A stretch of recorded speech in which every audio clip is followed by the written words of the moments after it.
প্রধান বক্তা হিসাবে বাংলাদেশ জাতীয়তাবাদী দল বালাগঞ্জ উপজেলার বিএনপির প্রত্যন্ত অঞ্চলের পরিচিত ব্যক্তিত্ব এবং সদর ইউনিয়ন বিএনপির সংগ্রামী সভাপতি জনতা জনাব জামাল আহমদ পলকু সাহেব উপস্থিত রয়েছেন। বাংলাদেশ জাতীয়তাবাদী শ্রমিক দল বালাগঞ্জ উপজেলা শাখার সংগ্রামী সভাপতি মজনু মিয়া উপস্থিত রয়েছেন। বাংলাদেশ জাতীয়তাবাদী দল পশ্চিম গরিপুর ইউনিয়ন বিএনপির সংগ্রামী সাধারণ সম্পাদক আব্দুল কুদ্দুস এবং বোয়ালজুর ইউনিয়ন বিএনপির সংগ্রামী সাধারণ সম্পাদক শফিকুর রহমান দুদু এবং পূর্ব গরিপুর ইউনিয়ন বিএনপির যুগ্ম সাধারণ সম্পাদক আবুল খান এবং উপজেলা মৎস্যজীবী দলের সংগ্রামী সভাপতি জনাব দুরুদ ভাই, উপজেলা মৎস্যজীবী দলের সাধারণ সম্পাদক আতিকুর রহমান এবং উপস্থিত রয়েছেন আমাদের বালাগঞ্জের অত্যন্ত পরিচিত আমাদের সকলের চাচা বলে যাকে সম্বোধন করি বালাগঞ্জ উপজেলা বিএনপি নেতা জনাব আলহাজ চাচা। উপস্থিত রয়েছেন স্বেচ্ছাসেবক দলের সদস্য সচিব দেলোয়ার হোসেন মুকিত, উপজেলা যুব দলের যুগ্ম আহ্বায়ক সাবেক যুগ্ম আহ্বায়ক আমার সহকর্মী মিজু আহমদ লুলু, উপজেলা যুব দলের যুগ্ম আহ্বায়ক রেজাউল ইসলাম তাহিন এবং উপস্থিত রয়েছেন বাংলাদেশ জাতীয়তাবাদী দল অঙ্গ সংগঠনের বিভিন্ন পর্যায়ের নেতৃবৃন্দরা। বক্তব্যের শুরুতে সবাইকে জানাই সালাম, অভিনন্দন, কৃতজ্ঞতা। প্রিয় পূর্ব পৈলপুরবাসী, আপনাদের সকলের প্রতি প্রথমে কৃতজ্ঞতা জানাই এবং মহান আল্লাহ তাআলা রব্বুল আলামিনের কাছে শুকরিয়া আদায় করি যে আপনাদের প্রিয় নেতা, যে নেতা এই অঞ্চলকে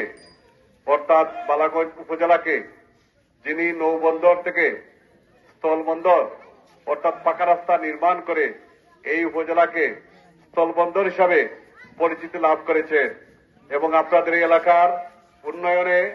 আপনাদের এই এলাকার মানুষের শান্তি শৃঙ্খলায় বসবাস করার জন্য যিনি সুযোগ করে দিয়েছিলেন, এলাকার মানুষের শান্তি ফিরিয়ে দিয়েছিলেন, সেই প্রিয় নেতা এই অঞ্চলে আপনাদের এলাকায় 20 বছর আগে এমপি ছিলেন। কিন্তু সেই নেতাকে যে এই পূর্ব ফৈলনপুরবাসী, এই ওয়ার্ডের, এই এলাকার মানুষ, এই অঞ্চলের মানুষ এখনো যে আপনারা স্মরণ করে আজকে ইলিয়াস আলীর সন্ধানের দাবিতে আপনারা যে এখানে এসেছেন, এজন্য সকলের প্রতি আমি আমার ব্যক্তিগত পক্ষ থেকে, সিলেট জেলা বিএনপির পক্ষ থেকে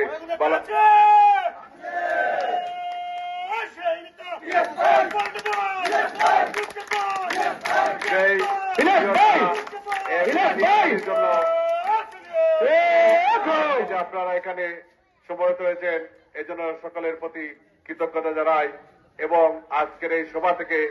এই বালাগঞ্জ উপজেলাবাসীর পক্ষ থেকে, এই অঞ্চলের পক্ষ থেকে বর্তমান সরকারের উপদেষ্টা সহ সকল পর্যায়ের সরকারের সকল শীর্ষ নেতৃবৃন্দের কাছে আহ্বান জানাবো যে এই বালাগঞ্জ বিশ্বনাথ উসমানী নগরের সাবেক এমপি,